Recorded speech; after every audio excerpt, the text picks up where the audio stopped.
Rumah hebat ini menggunakan cat Avitex karena cat Avitex diproses dengan hebat. Menggunakan resin terbaik membuatnya lebih tahan lama. Tidak mengandung merkuri sehingga aman untuk kamar anak. Dengan pigmen berkualitas, hasilkan warna cerah dan mudah diaplikasikan. Cat Avitex, dari proses hebat tercipta cat hebat. Cat Avitex, cat kebanggaan orang hebat.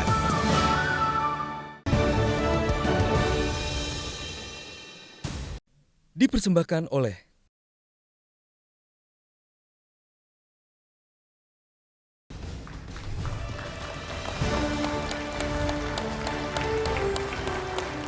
Hadirin penonton netizen, kita kembali dalam debat Pilkada DKI Jakarta putaran kedua tahun 2017.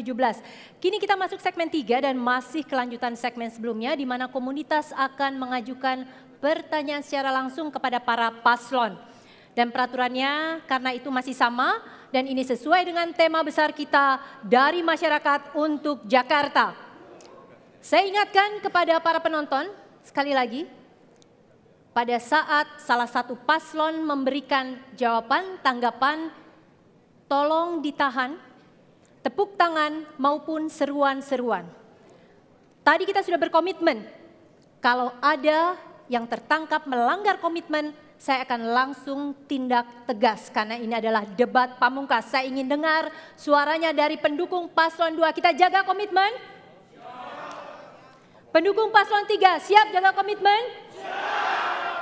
Baik, hadirin kita langsung masuk kepada komunitas kedua, yaitu perwakilan dari masyarakat transportasi. Untuk itu saya minta berdiri, silahkan diambil dulu pertanyaannya dan disebutkan namanya.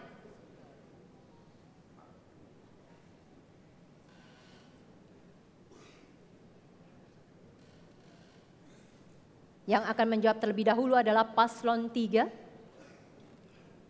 Assalamualaikum warahmatullahi wabarakatuh. Nama saya Daryono. Saya ingin memberikan pertanyaan kepada dua paslon yaitu terkait dengan transportasi di DKI. Mohon sabar, Musa buka dulu Pak. Ya, Pak Daryono menunjukkan bahwa memang itu sistemnya undian ya Pak ya.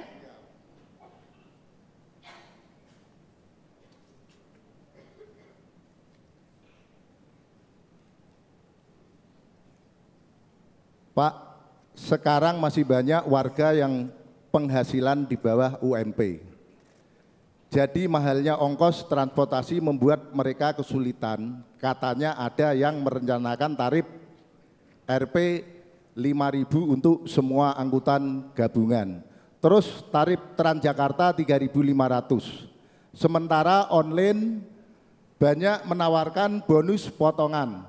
Apakah dimungkinkan tarif yang lebih murah atau digratiskan sekalian Pak untuk membantu warga yang kurang mampu dan tertarik naik angkutan umum. Ya. Monggo.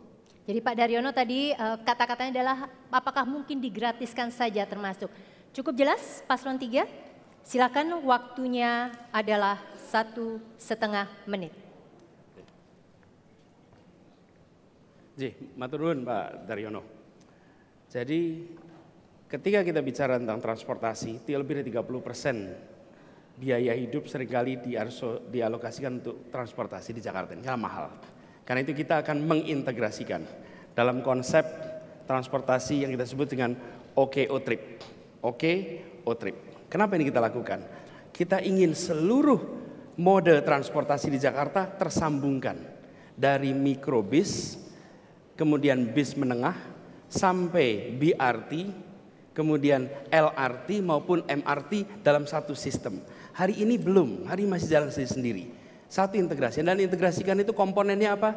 Satu adalah biayanya terintegrasi, 5.000 semuanya, termasuk dari Kepulauan Seribu ketika mereka datang ke Jakarta, maka tiket yang dipakai untuk kapal langsung bisa dipakai untuk seluruhnya. Yang kedua adalah manajemennya dibuat terintegrasi. Yang ketiga, yang tidak kalah penting, kesejahteraan dari penyelenggara seperti bapak-bapak ini.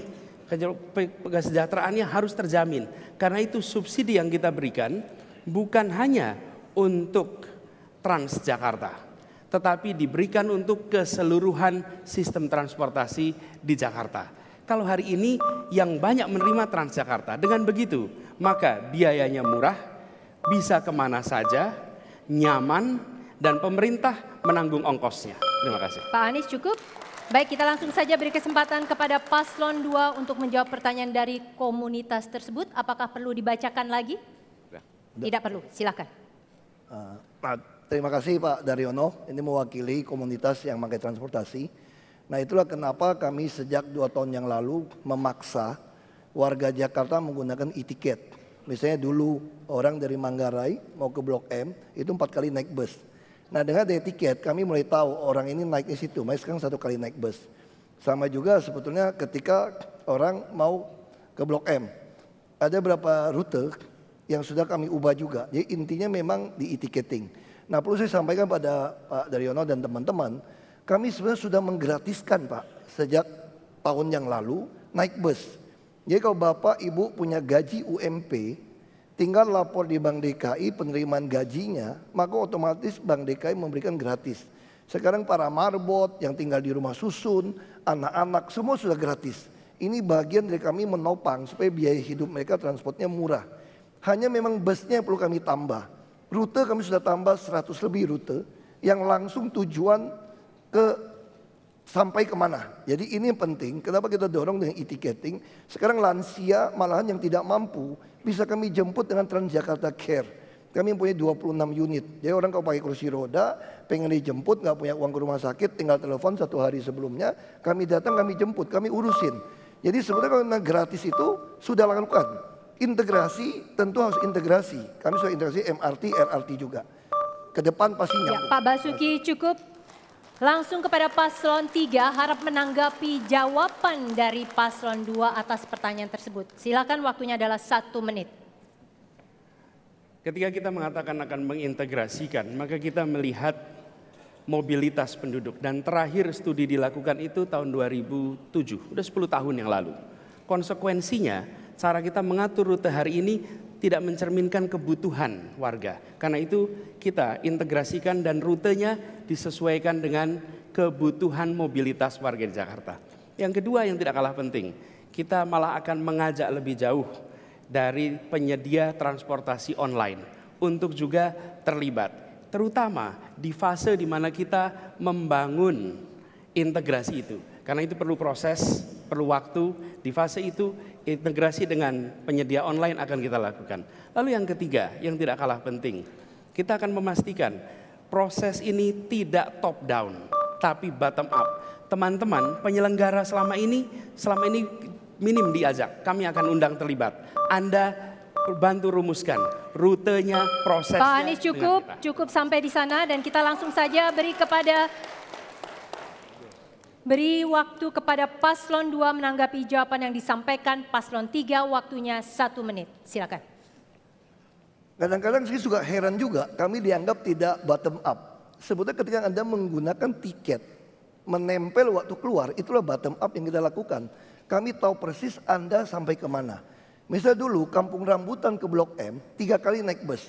Kenapa kami tahu banyak penumpang pengen Kampung Rambutan langsung Blok M? Karena dia tap.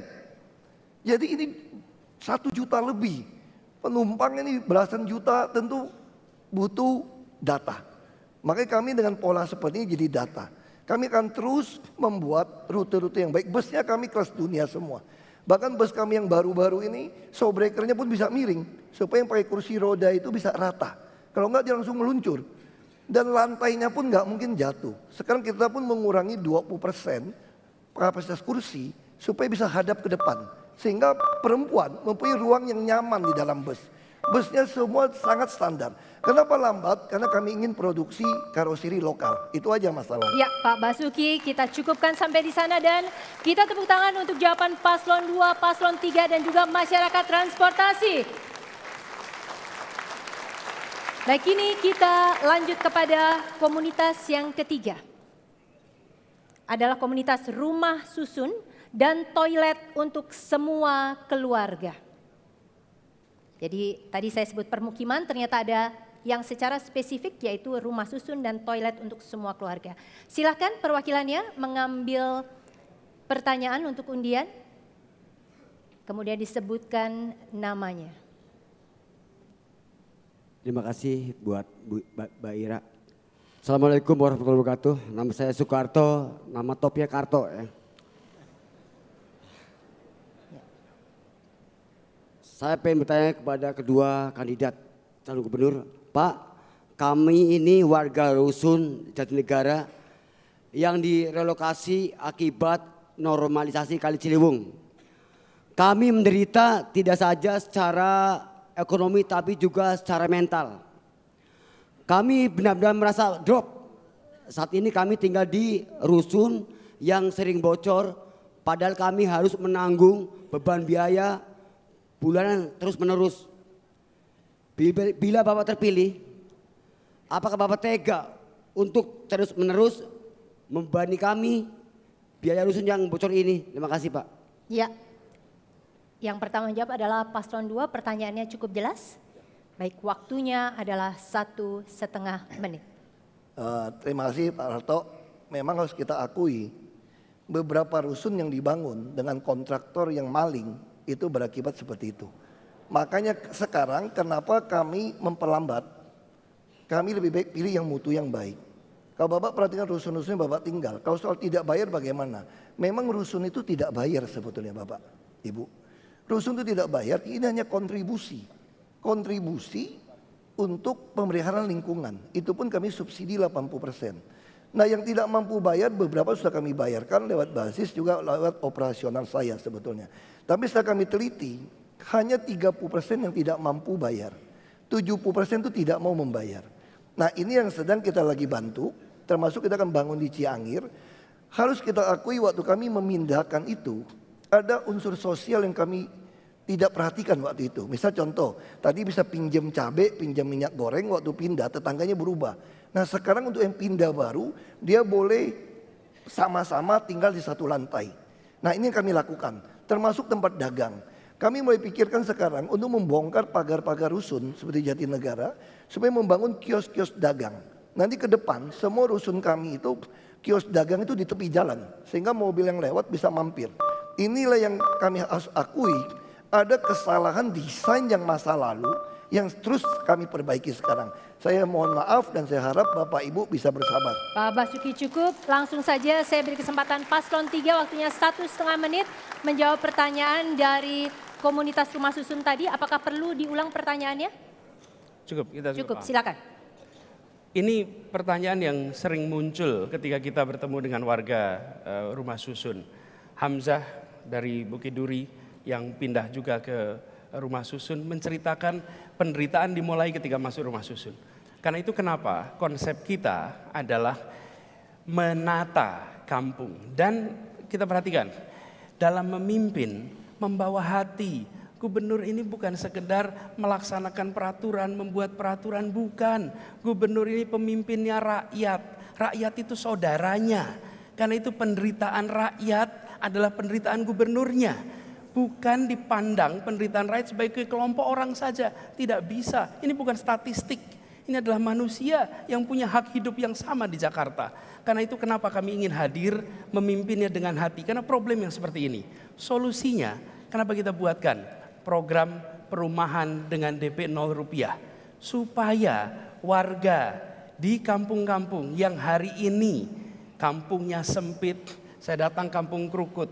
4 km dari balai kota. Di sana padat sekali, sempit. Kamar mandi pun berbarengan di depan. Kita tata ulang. Lalu mereka diberikan akses pada apa? Pembiayaan. Sehingga bukannya dipindahkan ke tempat jauh, diberikan solusi di situ dan diberikan hak untuk memiliki rumah di tempat itu dengan pembiayaan 0 rupiah DP-nya. Terima kasih. Ya, baik, langsung saja paslon 2 menanggapi jawaban yang diberikan oleh paslon 3 tadi dalam waktu 1 menit. Silakan. Matur Subanun Pak Karto. Kami sudah ke Rusun Jatinegara. Memang ada beberapa yang komplain tentang persoalan yang disampaikan. Sekarang begini, mari kita bandingkan. Sekarang kondisi kampung pulau seperti apa, sudah indah. mereka yang masuk Rusun Jatinegara itu mendapatkan banyak fasilitas, mulai KJP, KJS, permodalan, bis Transjakarta gratis, ada feeder bus ya. Jadi banyak sekali yang dimanfaatkan. Oleh sebab itu, kami mohon dengan sangat, kami tidak bisa memuaskan semua orang. Pasti ada yang komplain. Dengan permohonan maaf, kami akan berusaha memperbaiki kalau ada yang bocor-bocor. Meskipun itu dulu yang membangun adalah PUPera, tapi kami tanggung jawab untuk menyembuhkan yang bocor.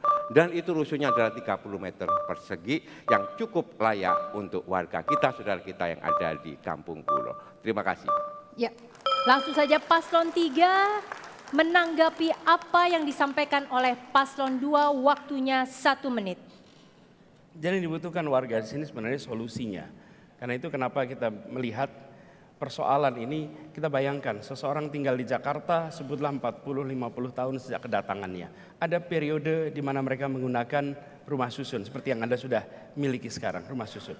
Di tempat itu kami akan pastikan yang sudah tinggal di sana penyelenggaraannya baik, manajemennya baik, dan itu artinya ada transparansi, siapa yang mengelola, siapa yang bertanggung jawab bila ada masalah, dan menggunakan alat digital untuk bisa ada monitoring yang baik. Tetapi tidak cukup.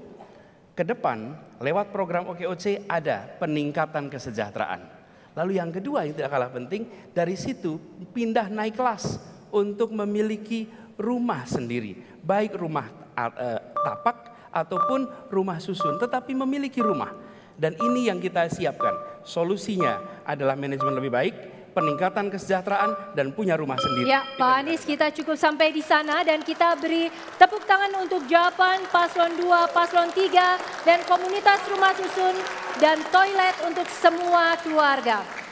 Baiklah, hadirin para paslon, kita masuk kepada komunitas keempat, yaitu komunitas nelayan. Silakan perwakilannya untuk maju mengambil undian pertanyaan, disebutkan siapa namanya. Assalamualaikum warahmatullahi wabarakatuh. Kami Iwan dari nelayan. Pak, kami nelayan sudah tinggal di pantai Jakarta turun-temurun. Apakah kehidupan kami sebenarnya diikuti oleh atau Saya tidak? boleh bantu ya Pak? Jika- Apakah kehidupan kami sebenarnya diakui atau tidak? Betul itu yang mau disampaikan? Ya, Ya, lanjut Pak. jika iya, apakah kebijakan pemerintah DKI itu masa depan kehidupan kami? Saya merasakan hal ini karena merasa program lain kayaknya reklamasi lebih diperhentikan, sementara kehidupan kami nelayan diabaikan. Ya, baik. Apakah kedua gubernur akan memperbaiki kehidupan nelayan dan akan mensejahterakan nelayan, dan apakah mau menghentikan reklamasi atau kesejahteraan nelayan? Tolong diperhatikan itu. Ya, baik. Ya, terima kasih. Saya akan ulang pertanyaannya supaya lebih jelas. Intinya adalah mereka mempertanyakan sudah turun-temurun, tapi sebenarnya mereka diakui atau tidak. Jika iya, apa kebijakan pemerintah DKI untuk masa depan kehidupan mereka? Mereka merasa bahwa program lain seperti reklamasi lebih diperhatikan, sementara kehidupan mereka diabaikan. Baik, saya beri waktu 1,5 menit, dijawab terlebih dahulu oleh Paslon 3. Silakan.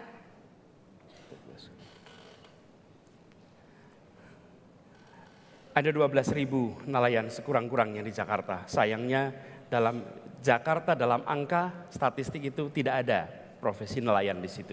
Karena itu kami akan memastikan bahwa nelayan di Jakarta meningkat kesejahteraannya, dan salah satu caranya mengapa kita menolak reklamasi. Karena reklamasi itu justru memberikan dampak yang amat buruk kepada para nelayan kita. Selain itu memberikan dampak kepada pengelolaan lingkungan. Kita tahu betapa ada 13 sungai yang mengalir ke Teluk Jakarta, dan hadirnya reklamasi di sana konsekuensinya pada kita semua yang ada di ruangan ini. Banjir akan menjadi fenomena rutin bagi kita karena air yang mengalir justru dihadapkan dengan reklamasi. Dan yang ketiga, terkait dengan para nelayan. Kita akan memastikan program peningkatan kewirausahaan untuk nelayan dilakukan secara intensif. Kita akan latih, kita akan berikan modal termasuk fasilitas perkapalan sehingga para nelayan di Jakarta bisa merasakan manfaat mencari pencaharian di Teluk Jakarta di sekitar Kepulauan Seribu. Ini yang sekarang terlewatkan. Kalau kita masuk di Kepulauan Seribu saja, pelatihan, pendidikan untuk para nelayan dan keluarga nelayan amat minim. Di sana kita akan kembangkan SMK untuk perikanan dan para nelayan dilatih sehingga bisa lebih produktif dalam mereka melaksanakan. Waktunya habis. Saya beri kesempatan kepada Paslon 2 untuk menjawab pertanyaan dari komunitas nelayan. Saya sudah bacakan, apakah kemudian perlu diulang? Namanya Pak apa tadi? Namanya silakan Pak. Pak Triman. Pak Triman. Iwan. Pak Iman. Ya, Pak silakan. Iman. Ya, terima kasih Pak Iman. Saya mau tunjukkan ini adalah nelayan Muara Angke. Rancangannya kami tidak pernah punya niat mengusir nelayan. Ini tematik, bahkan ada kanal untuk perahu nelayannya. Ini adalah Muara Baru. Pantai Mutiara mengajukan izin memperluas untuk perumahan mewah. Saya tolak, kami tolak. Kami memperluas justru di sini, dapat tanah 10 hektar. Untuk apa? Supaya nelayan ada tempat sandar, termasuk ada tempat penyimpanan ikan. Termasuk pengolahan ikan seperti ini jam-jaman. Tapi ini akan dimiliki oleh nelayan. Lalu kita bisa lihat, kita harus menyelesaikan banyak tanggul. Jakarta ini 1,5 meter di bawah muka laut. Kita lagi meninggikan 3,8 meter tanggul. Nah, tanggulnya sedang dikerjakan. Ini adalah tanggul yang kita kerjakan dari Cilincing menuju Tanjung Priok. Ketika tanggul ini jadi, maka ini semua ada tambatan untuk perahu. Dan bagaimana untuk perumahannya? Perumahannya akan kami taruh di tepinya, di tepi tanggul. Semua nelayan akan tinggal di tepi tanggul, perahunya di sini. Bahkan kami mulai memikirkan untuk Muara Angke. Kita sedang akan membangun restoran apung. Supaya ibu-ibu nelayan juga bisa melakukan ini. Restoran yang lama akan kita bongkar. Jadi sebetulnya lapangan bola Angke, desain pengembangan terpadu Muara Angke sudah jadi semua. Ini hubungannya apa dengan Pulau Reklamasi? Reklamasi itu nelayan pun berhak tinggal di sana. Karena 50% tanah itu punya DKI. Ya, Dan kita waktunya habis. Saya minta kepada Paslon 3 sekali lagi. Saya ingatkan kepada para paslon, bukan eksplorasi jawaban tetapi menanggapi jawaban dari pasangan calon lawannya. Silahkan, waktunya 1 menit. Pak Iwan, jawaban saya nggak muter-muter. Bapak adalah bagian dari kami. Bapak akan diperhatikan, Bapak akan diberikan solusi untuk Bapak bisa naik kelas. Banyak sekali nelayan-nelayan yang kami temui sekarang mengalami kesulitan. Kami memiliki program yang jelas berpihak kepada nelayan. Kami menolak reklamasi dan menghentikan reklamasi yang ada sekarang karena tidak terbuka dan tidak berkeadilan untuk para nelayan. Kami sudah katakan itu dari putaran pertama dan kami akan konsisten menyatakan bahwa kami berpihak kepada 24.000 lebih nelayan yang ada di pesisir Jakarta. Kami ingin tingkatkan. Saya pernah invest di perusahaan pengolahan ikan. Saya ingin bekerja sama dengan para nelayan agar para nelayan bisa melaut dan tangkapannya bisa lebih baik. Ibu Susi punya program yang baik dan kami akan memiliki kolaborasi dengan Ibu Susi untuk meningkatkan harkat martabat para nelayan. Ya, langsung saja Paslon 2. Paslon 2, kita tahan pendukung Paslon 3. Baik, Paslon 2 silakan menanggapi jawaban yang disampaikan oleh Paslon 3, waktunya 1 menit. Pak Iwan dan seluruh komunitas nelayan, saya terima kasih. Pak Iwan dan semuanya adalah bagian dari kita, betul. Karena bagian dari kita, maka tidak layak nelayan hidup dengan rumah-rumah seperti itu. Kami sudah ke sana. Dan kemudian saya sampaikan konsepnya untuk penataan rumah-rumah tersebut, termasuk juga dengan membangun TPI yang memadai. Kita ingin nelayan kita itu betul-betul berdaya, bermartabat dan anak-anaknya cerdas. Kita ingat betul bahwa anak-anak nelayan diberikan otak yang cerdas karena setiap hari makan ikan. Mereka berhak kehidupan yang lebih baik. Dan jangan sampai meskipun tidak ada banjir, selalu mereka kebanjiran. Karena apa? Karena tanggulnya bocor. Kami ke Kamal Muara, kami ke Muara Angke, kami berdiskusi dengan rekan-rekan nelayan dan mereka mengharapkan kehidupan yang lebih baik. Nelayan berhak untuk hidup lebih baik di Teluk Jakarta. Terima kasih. Ya, kita beri aplaus. Ini adalah segmen yang mengakhiri pertanyaan langsung dari publik. Untuk komunitas nelayan kita beri tepuk tangan juga. Baiklah penonton, paslon, hadirin, kita akan masuk kepada segmen berikutnya yang dipastikan akan lebih seru karena kita punya perdebatan antara calon wakil gubernur dan calon gubernur DKI Jakarta. Kami segera kembali sesudah jeda komersial berikut ini. Tetaplah bersama kami. Dipersembahkan oleh